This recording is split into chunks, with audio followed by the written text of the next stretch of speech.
విద్యార్థుల సమస్యలపై నిరంతరం పోరాటం సాగిస్తాం. సామాజిక తెలంగాణ ఫ్రంట్ జిల్లా అధ్యక్షుడు రామచందర్ విద్యార్థులు ఎదుర్కొంటున్న సమస్యలను పరిష్కరించేందుకు నిరంతరం పోరాటాలు చేస్తూ వారిని కంటికి రెప్పలా కాపాడుతామని సామాజిక తెలంగాణ ఫ్రంట్ జిల్లా అధ్యక్షుడు రామచందర్ అన్నారు. ఎస్టీఎఫ్ జిల్లా నూతన ఉపాధ్యక్షుడిగా క్రాంతి కిరణ్ రాథోడ్ నియమించిన సందర్భంగా శుక్రవారం ప్రెస్ క్లబ్లో విలేకరుల సమావేశాన్ని ఏర్పాటు చేశారు. సందర్భంగా ఆయన మాట్లాడుతూ ప్రస్తుతం విద్యారంగంలో అనేక సమస్యలు నెలకొల్పాయని, సరైన వసతులు సౌకర్యాలు లేక విద్యార్థులు అనేక కష్టాలు పడుతున్నారని అన్నారు.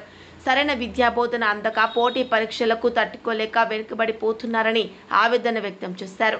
సామాజిక తెలంగాణ ఫ్రంట్ ఆధ్వర్యంలో విద్యార్థులకు ఏకం చేసి వారితో కలిసి విద్యారంగ సమస్యలపై పోరాటం చేస్తామని, విద్యార్థులకు సరైన విద్యాబోధనతో పాటు అన్ని రకాల వసతులు అందేలా చూస్తామని ఆయన మనోధైర్యం కల్పించారు.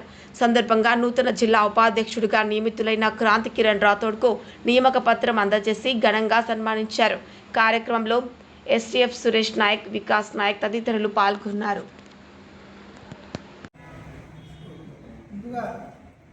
నేను రామచందర్ నాయక్, మన ఉమ్మడి నిజామాబాద్ జిల్లా ఎస్టీఎఫ్ సామాజిక తెలంగాణ ఫ్రంట్ జిల్లా అధ్యక్షుడిని.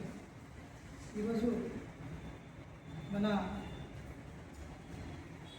క్లాస్మేట్ అయినటువంటి క్రాంతి కిరణ్ రాథోడ్ గారిని నేను జిల్లా ఉపాధ్యక్షులుగా ఎస్టీఎఫ్ ఆర్గనైజేషన్ కోసం ఆయనను నియమించాలని జరిగింది. ఇంకోటి, దీనికి ముందుగా ప్రింట్ మీడియాకి, ఎలక్ట్రానిక్ మీడియా వాళ్ళకి ధన్యవాదాలు. నిత్యం మనం విద్యార్థులను చూస్తూ ఉంటాం. విద్యార్థులు ప్రతి రంగంలో ముందు ఉంటారు. కానీ ఈరోజు కొన్ని ప్రభుత్వాల వల్ల ఎన్నో పోస్టుల కోసం ఎదురు చూస్తారు. కానీ ప్రభుత్వాలు ఏం చేస్తాయంటే ఎక్కువ మంది ఉన్నారని చెప్పి తక్కువ పోస్టులు వేయడం, అండ్ పిల్లల కోసం, విద్యార్థుల కోసం ఎటువంటి హాస్టల్ ఫెసిలిటీస్ కానీ, కోచింగ్ సెంటర్లు కానీ,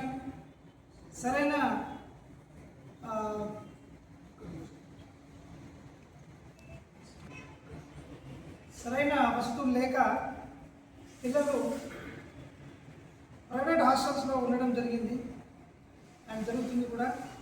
మనము నిజామాబాద్ జిల్లాలో ఉన్నటువంటి విద్యార్థులు చాలామంది జాబ్ నోటిఫికేషన్ వచ్చింది అంటే లైబ్రరీల చుట్టూ, కోచింగ్ సెంటర్ల చుట్టూ తిరుగుతూ ఉంటారు.